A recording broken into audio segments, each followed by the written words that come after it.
동기부여 이론입니다. 동기부여 이론은 아직까지 미기출인 토픽일 거예요. 최근 들어서는 최근 몇 년간 기출된 것을 본 적이 없고, 그러나 모의고사에서는 꽤 많이 나오는 파트니까는 좀 확인을 해주셨으면 좋겠습니다.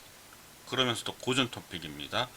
동기부여 이론, 인간의 행동에는 어떤 동기가 있어서 그 행동을 하게 된다. 근데 그 동기를 유발하기 위해서는 어떤 무엇인가가 동기 유발하는 요인이 필요하다라는 것이 이 동기부여 이론입니다. 그래서 여기서 가장 중요한 거, 인간의 행동에는 어떤 동기 유발이 있다. 이 두 가지 포인트 정의해서 꼭 나와줬으면 좋겠고요. 동기부여 이론에는 크게 세 가지가 있습니다. 내용 이론, 과정 이론, 광화 이론, 이렇게 세 가지가 있는데요.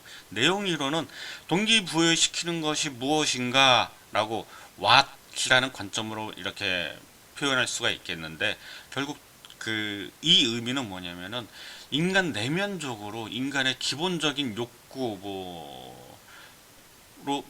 갖고 있는 욕구가 무엇인가, 그것에 대해서 이론을 수립하는 분야가 되겠고요. 과정 이론은 어떤 요인이 있었는데 그 요인이 이제 어떤 과정을 거치면서 동기가 부여된다, 그런 이론이 되겠습니다. 다음 강화 이론은 동기부여 과정이 왜 일어나는가, 과정이 왜 일어나는가에 대해서 연구하는 이론이 되겠습니다. 내용 이론과 과정 이론, 강화 이론 각각 하이로 이렇게 토픽들이 있는데, 각 상세 이론에 대해서는 좀 확인을 좀 해주셨으면 좋겠어요. 이 모든 거를 다 아실 수는 없지만은 몇 가지 가장 대표적으로 메슬로우 욕구 단계 이론은 꼭 확인을 해주셨으면 좋겠어요. 최소한 요 한 가지는요. 메슬로우 욕구 단계 이론은 인간의 욕구는 이렇게 있다고 봅니다. 맨 마지막에 하위에는 생리적인 욕구가 있고요. 그 다음에 안전에 대한 욕구, 그 다음에 사회적 욕구, 그 다음에 요게 뭐냐면은 자존의 욕구, 존경에 대한 욕구죠. 그 다음에 자아 실현에 대한 욕구, 이렇게 5개의 단계가 있다고 보고요. 이 하위 욕구가 가장 먼저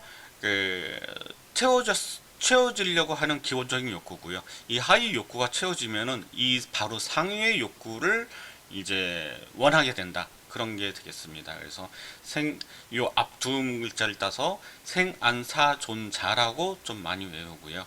하위는 주로 본능에 좀 충실한 거죠. 그 다음에 마지막은 어떤 성장에 대한 욕구가 되겠습니다. 다음은 이제 허즈버그 투 팩터 이론에 대해서 확인해 보겠습니다. 허즈버그는 이론을 어떻게 봤냐면은 불만족과 만족의 유발 요인이 다르다, 이렇게 주장을 했는데요. 요거를 보시면 이해가 될 것 같아요. 전통적인 관점에서는 불만족을 만족으로 바꿔주면은 된다. 그러면은 어떤 동기 유발이 된다. 그러니까 불만족을 어떤 요소를 집어넣으면 만족하는 요인으로 바꿀 수 있다. 이것이 동기부여로 봤다라고 치면은 허즈버그는 그 이론 자체를 서로 다른 내용이다, 그렇게 관점을 받습니다. 불만족인 사항은 불만족을 없애줘야 되는 거지 불만족을 만족으로 바꿔주는 요인은 아니다. 그 다음에 만족이라는 거는, 만족시켜야 되는 거는 만족이 없는 상태를 만족시켜줘야 되는 것이다, 이렇게 이론을 주장을 했습니다. 그래서 그 내용은 뭐냐, 두 개의 불만족인 것을 위생 요인이라고 정의를 했고요. 만족시켜야 되는 걸 동기 요인이다, 위생 요인, 동기 요인, 이렇게 구분을 했는데요. 우선 불만족, 직무 환경, 급여가 안 좋다, 이런 것은 급여를 좋게 했을 때 만족시키지는 않다, 단지 불만족이 없어질 뿐이다, 이렇게 봤고요. 그 다음에 동기 요인, 만족감을 주는 요인은 성취나 인정, 개인에 대한 책임감, 승진, 자아 실현, 이런 거를 만족시키는 요인이다, 이렇게 두 가지 관점으로 나눠서 설명했습니다.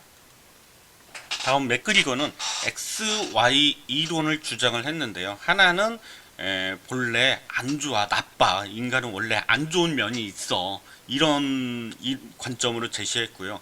다른 한쪽으로는 뭐 인간은 원래 이런 적극적이고 좀 창의적이고 능동적이야, 이런 요인으로 봤습니다. 그래서 X 이론에 대한 인간과는 청성적으로 인간은 게으르고 야망도 없고 책임지기 싫어하고 뭐 요런 부정적인 팩터가 있다.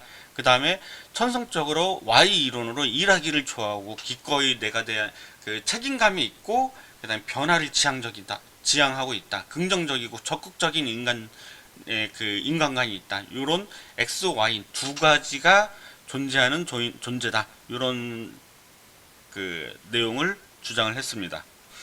다음 맥클랜드 욕구 이론인데요.